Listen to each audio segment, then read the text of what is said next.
In the background is my 2005 Suzuki AN400 scooter with 27,000 miles on it. I think it's the most practical motorized two-wheel conveyance known to man, in my opinion. Hi, I'm Dwight. I'd like to make a video about the CTX 1300 plastic removal over the battery and the issues I ran into. And I'd like to point out, I want to make this quick and point out the things that really matter that you need to know. So this is how to get to the battery box on the CTX 1300. On my bike, there was a tab broken in here which caused these two pieces to overlap. Then this door wouldn't work, plus it looked really goofy. So this is what I came up with, how to get this out and apart and to keep from breaking the tab. First, you push the center of this push pin in and it comes right out. There's another one in here, and then around this side, there's another one right down there. You push those all out, three of them, and then you can kind of jimmy this thing out. And once you get this whole thing out, all of this, you can look inside of here. And inside here, you can see a tab that goes straight down through a piece that's in here.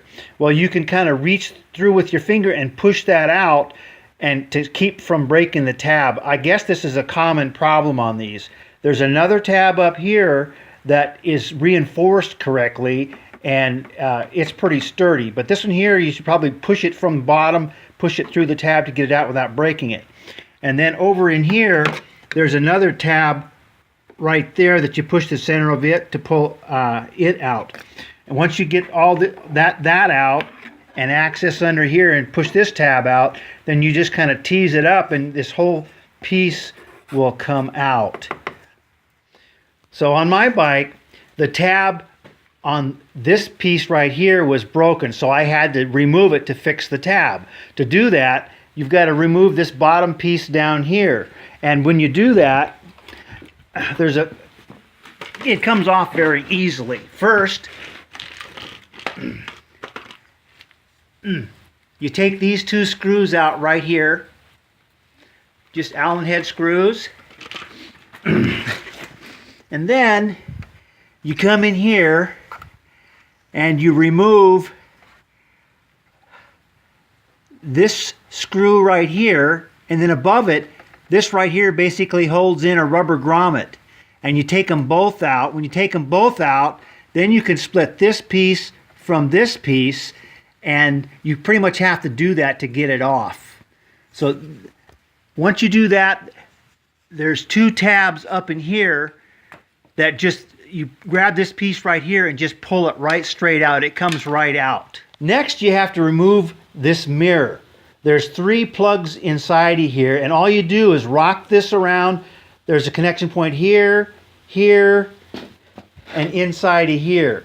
And all you do is wobble it up and down, sideways, and it'll come unplugged. It's really important that you take this off. You can get this piece off without doing that, but trust me, it's no fun. If you take this off, it comes off real easy. And the reason it's so hard to get off is this piece right here, this part of it locks into the top of the headlight, and the mirror keeps it from fitting in easily. Once you take the mirror off, it unplugs from the headlight real easy. Remove the mirror cover, and the mirror cover is fairly easy to remove once you know where the connection points are. There's one there, one there,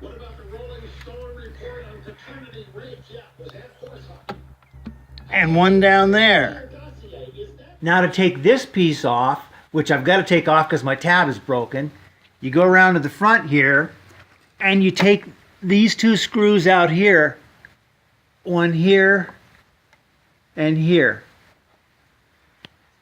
And the piece separates right here. And if you've taken off the mirror, when it comes time to put it back together, it just falls together as long as you have that mirror removed. So once you get these screws out, you come back over here, and there's three pins. One here, here, and here. And you just grab a hold of the top and the bottom and pull on it, and it unplugs, and then it comes right off. Like I said, if that mirror's off, it comes right off. This is the left side cover of my bike. It's common on these to break a little tab on them. when removing them to install the battery tender cables. So I came up with this little fix right here.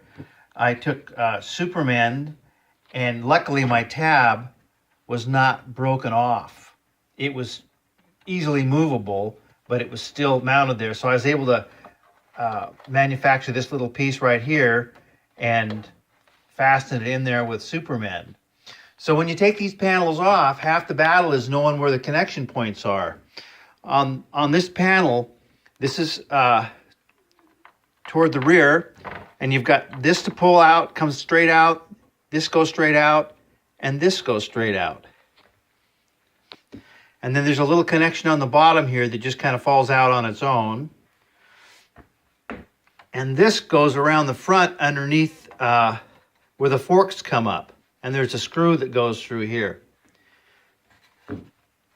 And these two right here sort of clip into the headlight. So what I did is I bought some plastic tools at Harbor Freight to help me pry on things and to not chip and break things. If you take it easy, you can get it off pretty easy. And I'm gonna, when I put this back together, I'm gonna put Vaseline on these to make them pop off easier. And any other connection like that, I'm gonna put Vaseline on it so I don't have to fight with it the next time I take it off.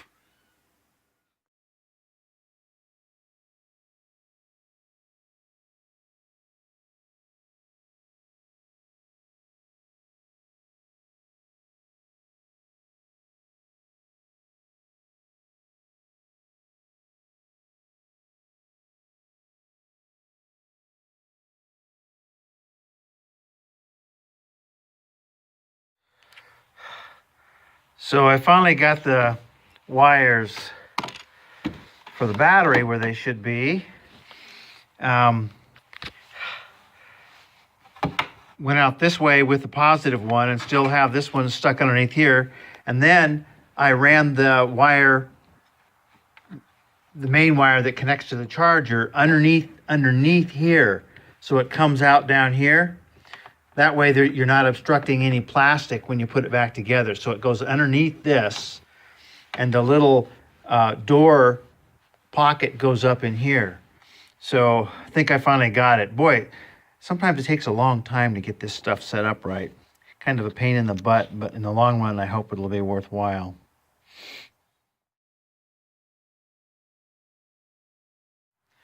So this is the project done.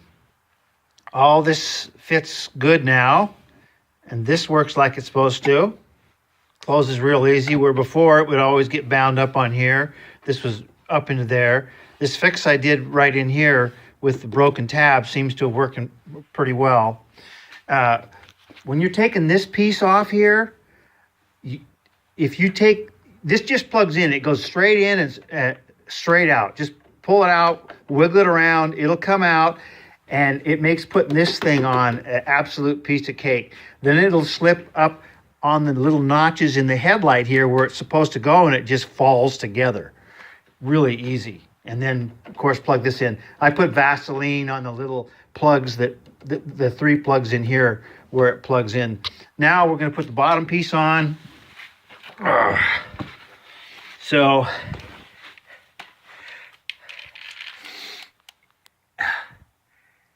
it connects there and right there. That really bright thing right there. And so, and then you put screws in here finally to hold it in. And I just put Vaseline on the little tabs on here. That plug in. So I'm gonna plug it in right now. I guess I'll put it up there first, slide it in there, the piece that goes in there, and then plug the tops in, and that should do it. I'll let you know how it goes. Took this little screw out to make it so those bottom 2 pieces would separate so you could get it on. I don't think you can get it on any other way. Project is done. Was worth doing. Got everything back on okay. I know a lot more about putting the panels on a CTX 1300 than I ever wanted to know. But the problem I originally went after is fixed nicely. So I put a little fender thing here, which keeps a lot of the dirt off the radiator. That was cheap online. It was like 20 or 30 bucks, really cheap. And did the Charlie K-Savers. And I'm thinking about doing the foot pegs that mount up in here. Get those from Charlie too. So that's that. No fun doing it on a cold day.